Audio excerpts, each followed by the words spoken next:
这个门应该是这么锁的。哎，黄上了，这个开不开了？来了，大姨。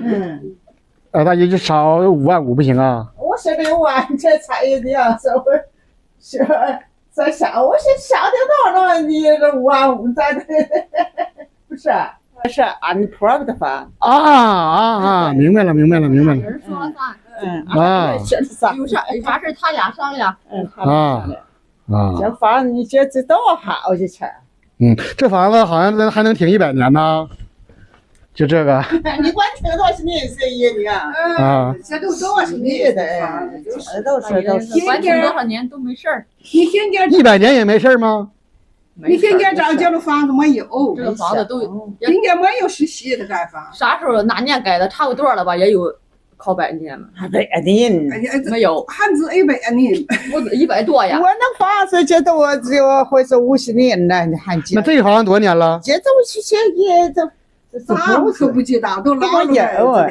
就是你婆婆那时候还早盖的，还早的，那就肯定有100年了。他有他是人生只有那个下期以后他有买的，不是那个啥？100年的小渔村农家院，真行，真行。俺那婆婆都走了多少年？俺婆婆都100，长寿，是吧？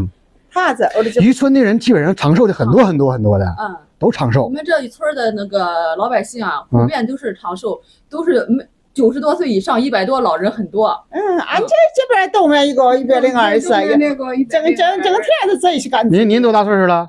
您他70岁看不出来，那也看不出来，是状态很好，不显年纪，会是80。他大姨都80了，会是80呀，我都70多了。关节痛关节痛，干到最后想家来一，说是亲个不犯病不犯病了明白。东北人来了之后，关节疼到这不犯病好了他走了，他没回东北还有一个呀啥房啊？这也大的是小的？这是干啥的？这不山顶的吗？那是山顶这儿这点。哎呀，这开门这么费劲呢，这么多工序啊！他把那个他家去了，我眼看着觉得他回老家了。这人都是。哎呀，这大门纯实木的啊！然后门挂的。进来吧。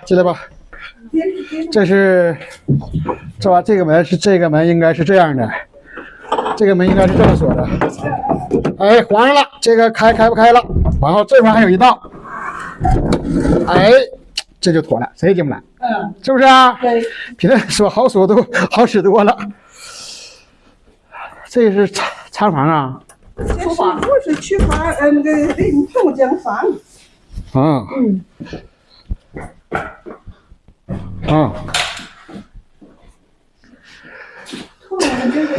都通见的。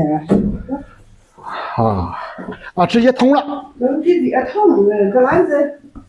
年年住的人，头楼住2家。那边住人了。咱进不去，是不是？进不去，啥事？反正是那边是2间。反正4间房呗。4间刚大。洗澡间。这洗澡的地方啊。这儿呢？厕所、卫生间、厕所，这是地窖啊。这是水井。水井。水井，我再拆个水井。这是他都在那里弄。这是干啥的？他里弄饭厨房搁里弄饭。厨房。咱刚才说的是搁里弄饭。对，弄饭厨房。观景台是不是？这。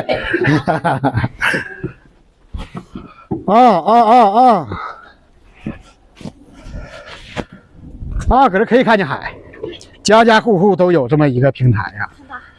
然后那边不就海港海边吗？那边西边海，那边过这个事儿也是海。然后这个树那边山上那边也是海是吧？这个多少钱啊，大爷？这个我不要多了嘛，11万就行了。不11.2加起来25呢。对。你整个准点的。我呀。要12万。你就别说要了，就是少多钱不卖。小就是真不卖。小就是真不卖。你实实落落的大姨，对实实落落的是啥意思啊？实实在在的实实在在的，啊，实实在在的，反正是不能低于7万块。没听懂你别一句，他是租出去了，啊租给别人住了，嗯船员也出海回老家了。啊现在渔村嘛，好多就是在这儿试船的、打鱼的。啊不是我居他们这房子是不收租的，啊！经济好。那租这个多少钱呢？一个月一年？这一年呢，这2000多块钱一年？一年2000来块钱这下午都下午啊！以前那钱多，以前呢就临街路屋，这下午都不是啊，都是。那我们先走了。走了，那个回去有钱回哪儿？回西岛回。那个我回黑龙江，我比较远，遥远的。这小院我瞅着挺好啊，这小院啊，搁这儿直接就下来了，哎，这真好，这景啊。你们觉得啊，就是在这样的小渔村，这样的小房，非常有古朴的那种气息啊。鬼哥也不再多说了，你们在评论区留下评论，探海港渔村就到这了，下期再见。再见。